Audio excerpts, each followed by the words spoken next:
Naaresto ang dalawang high-value target sa isinagawang bypass operation ng Santa Catalina PNP sa Santa Catalina, Ilocos Sur. Magbabalita dyan si Police Master Sergeant Marvin Jake Romero. Isang matagumpay na bypass operation ang sinagawa ng mga tauhan ng Santa Catalina Municipal Police Station katuwang ang PDEA, Ilocos Sur sa Obimar Resort and Hotel, Barangay Paratong, Santa Catalina, Ilocos Sur.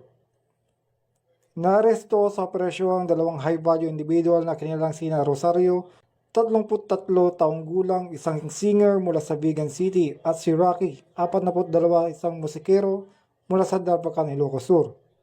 Nahuli ang mga sospek habang nagbebenta ng dalawang sachet na hinalang shabu.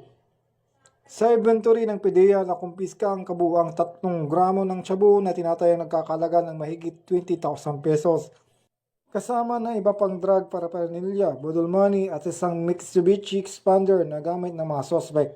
Saksi sa inventaryo ang mga barangay official at kinatawan ng Department of Justice. Dinala ang mga sospek sa Ilocos Sur Provincial Hospital para sa medico-legal examination habang lahat ng nakumpiskang ebidensya ay nasa kustodiya ng PDEA Ilocos Sur. Naharap ang dalawang suspect sa kasong paglabag sa Republic Act 9165 o Comprehensive Dangerous Drugs Act of 2002. Mula dito sa Ilocos Region, ako ang inyong PNN Correspondent, First Master Sergeant Marvin Jake Romero, alagad ng batas, taga-taguyod ng Balitang Pulis.